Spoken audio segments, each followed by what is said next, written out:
Hello, and welcome to another episode of This, That, and the Other. And today I'm going to be talking about a subject. I don't usually do opinion on this show, but occasionally a subject will come up where I will do it. And what I want to talk about is this new USFL that just got, I believe, made its debut yesterday. Now, I have many questions about this league. The thing I ask myself is, will this league succeed? I don't think it's going to last more than 1 year. And here's why. For one thing, there are 8 teams in this USFL league, which isn't bad. Start with 8 teams. And I've always been a believer that if you start with 8, stay with the 8 for a few years. Don't expand. I think that's what's caused a lot of other leagues to not succeed, expanding too fast. But it really has nothing to do with my reasoning on this. And let's see, you've got eight football teams.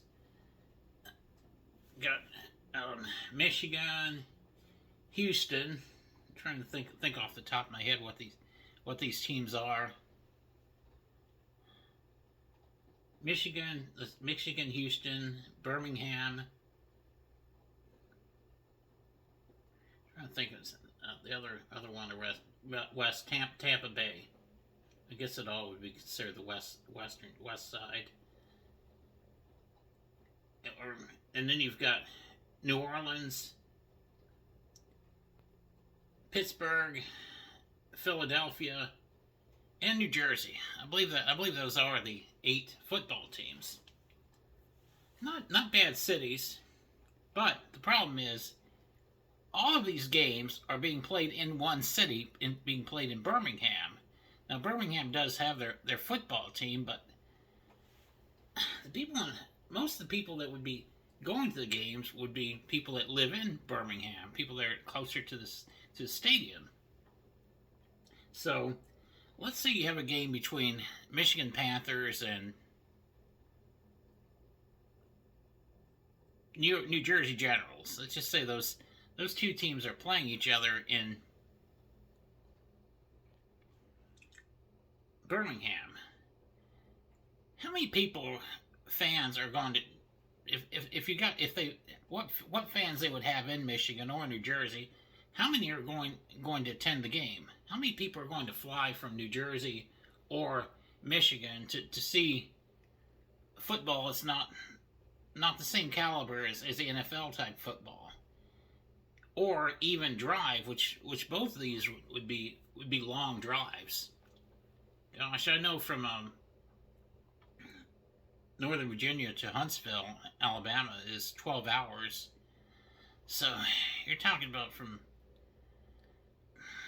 Virginia to New Jersey is about 4 to 5 hours. So you're talking about maybe a 17-hour drive. And Michigan is about, from Northern Virginia, is about 11 hours. And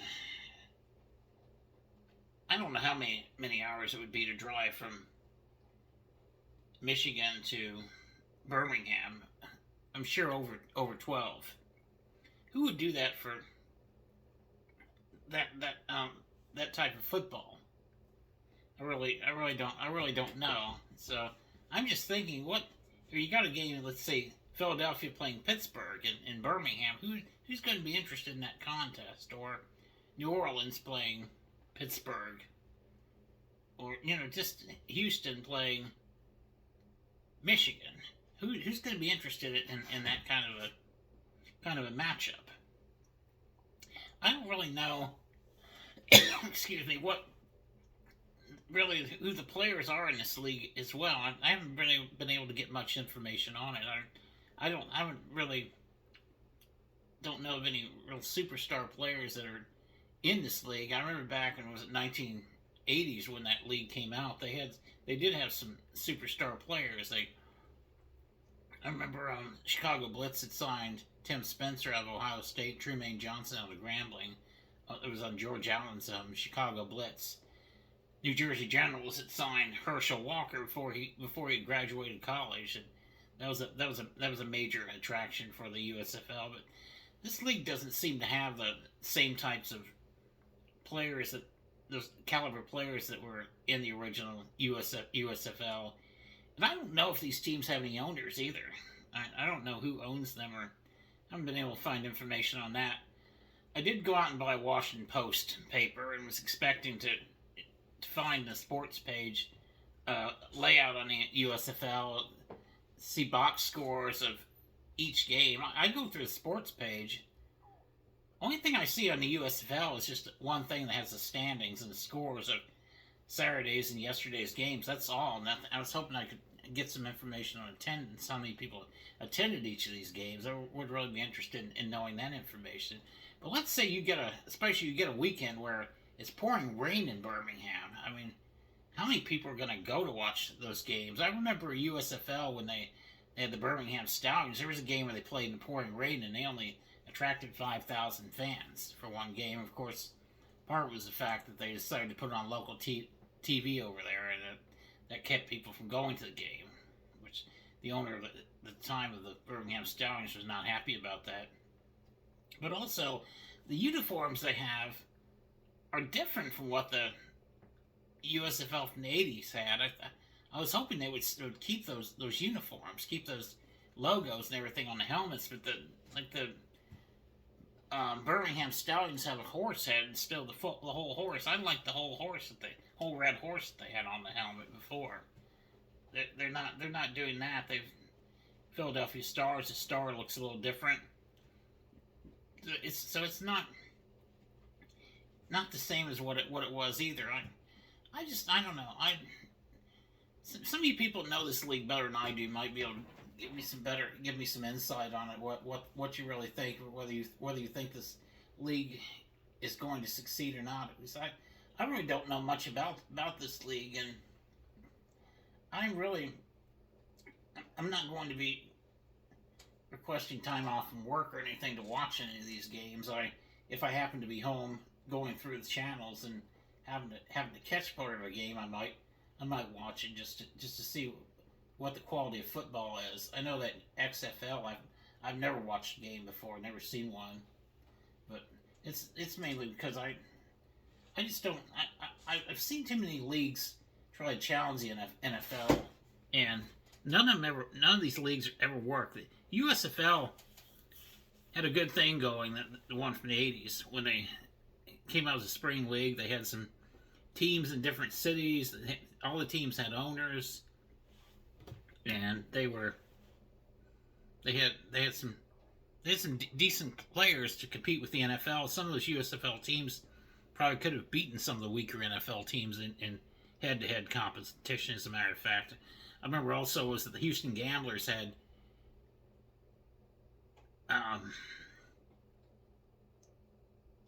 Jim Kelly.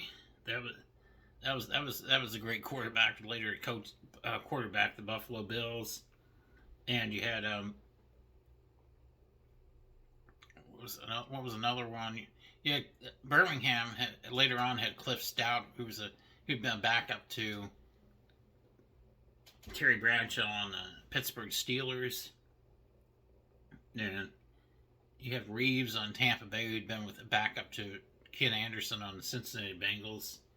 So you had some decent quarterbacks too. You had Bobby Aber was drafted into the USFL. He was an explosive quarterback. He later was a star for the Atlanta Falcons after leaving after the USFL folded.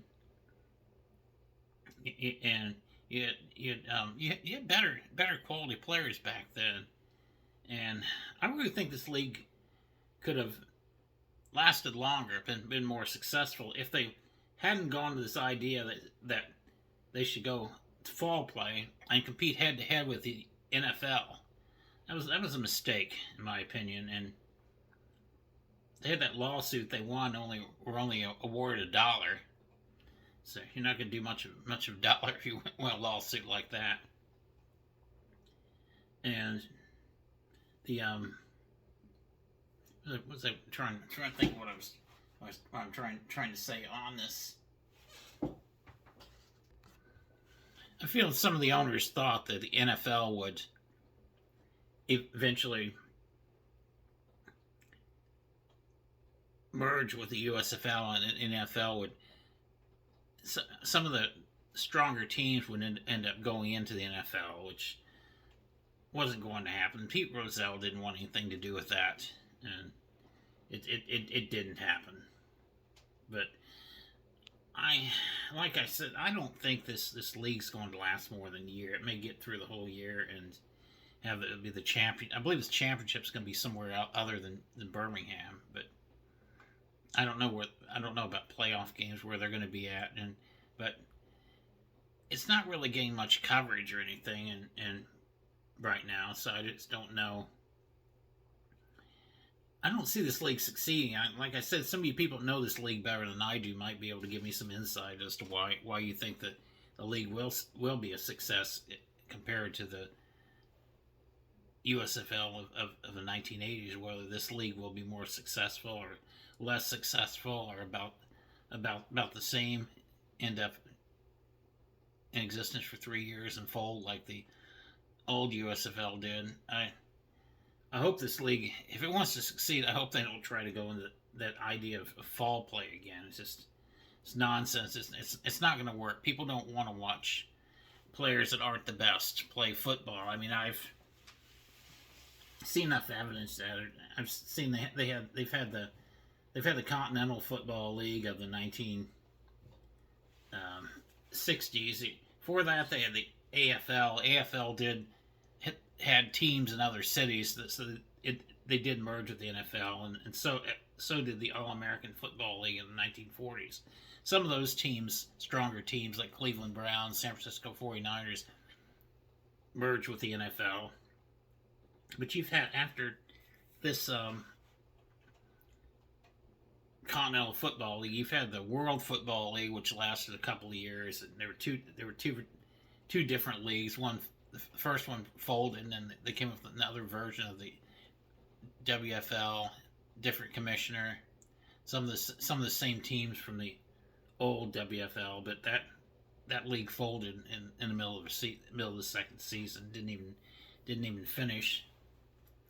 And you've had other various arena football leagues, various other leagues, and of course like I said, the USFL.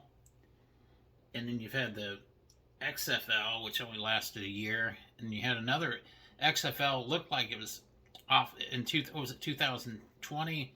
It looked like it was off to a fairly good start, but the